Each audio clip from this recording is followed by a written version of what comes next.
Before anything, there was but darkness and a burning forge. From the forge came titans, cold-hearted and made of steel. These titans began to create their world. Crafting through the giant forge, they constructed their world of metal and smog. Plans became bundled and alliances were made. The war introduced emotion and feeling to the cold, lifeless world. As the War of Ages waged on, titans fell. The blood of titans created sustainable life in the forge. Out came creatures of fur and skin. From life came new life. Almost all the titans have fallen, only the strongest remain, and the more wiser they became. Without the titans for inhabitants, out came humans to reside in the titans' creations. Man praised the remaining three titans and built shrines to them to show their faith. However, man had the ability to evolve in a single life. They could learn. Through learning, men could create for themselves. They created empires far vaster than the titans could ever create. Through all humans knew was peace, a time of war was upon them. Man began to consider themselves greater than the titans. The shrines slowly began to fail as the empires began to grow. The titans had to control their creation. War erupted. Humans began to craft weapons capable of killing titans. Titans were pushed into the forge with which they once came, sitting idly for a day in which they will be needed. As they waited, the forge recreated them into one. Upon my envelopment, the forge poured the last of its heat into my heart, becoming a desolate drifting moon floating above Forum Terra.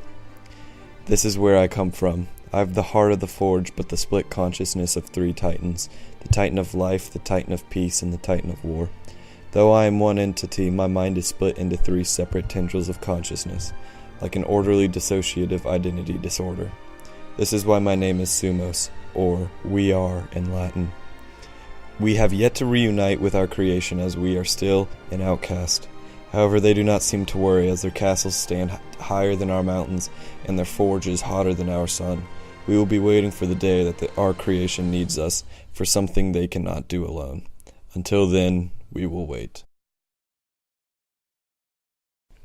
Once priding itself on peace, the word has now become a secret never shared. The Moors, the tribe of death and conquest, and creators of the titan-slaying weapons, are now in siege throughout all of Farum Terra. All tribes and kingdoms will be crushed at their hands. Even in time of great strife, humans have yet to call on the titans for help. If they refuse to call on us, then I shall send them one of our own. With our blood and the brain of the titan of war, Dirge was able to be created. From the forge, we sent him to ground, landing in the last known kingdom of humans that is without infestation of Moors. However, Moors are on a path of destruction headed straight for Dirge. Dirge awakes from his fall to find a crowd in awe of his lack of injury. Being taken in by a kind man, Dirge recuperates enough to remember his purpose here. When Dirge announces his purpose, he is mocked and ridiculed, as hope was gone before the Titans were. One night on Winter's Eve, a man rushes through the castle gates exclaiming how he saw lights on the horizon. Panicked, the kingdom flies into uproar.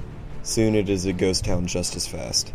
Not a peep was heard in the town streets except for the faint sound of soldiers' footsteps coming to meet the Moors head-on. The streets were once again filled to the brim with men in matching suits of armor and weapons. Dirge could see the nervousness in the men's faces.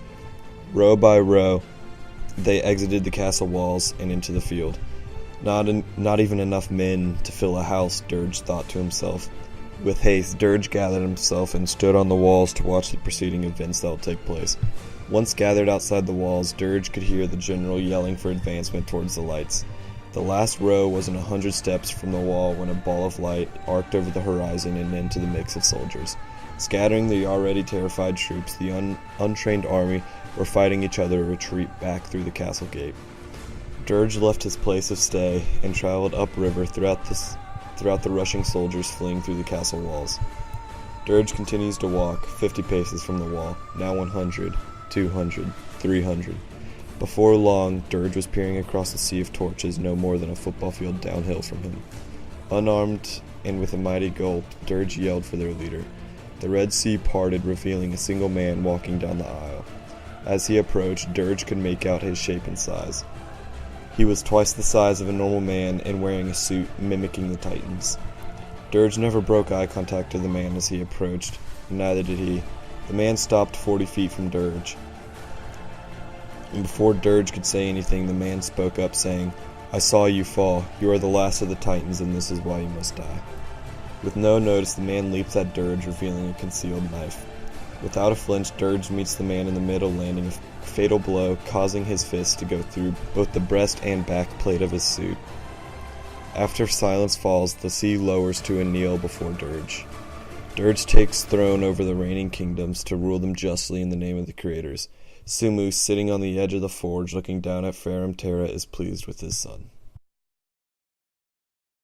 Peace was finally covering Ferrum Terra, but sadly it was only the silence before the storm. As Dirge lived among humans, he became more human. Externally he looked the same, but internally he was built to be a titan. With Sumus being the final titan, he grows worried with Dirge's kingship. Dirge married a woman and is now abiding by his own laws rather than the laws of gods. Sumus, holding his last hopes, and Dirge was now filled with regret. His regret extended beyond Dirge, but to the planet itself. The Titan's vision was far from this outcome. Sumus unwillingly decided to try again. Slowly, Sumus moves the giant forge closer and closer to Ferrum Terra.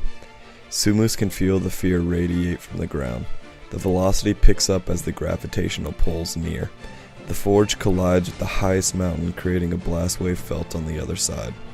The forge crumples the mountain like tinfoil and continues to drive through the planet.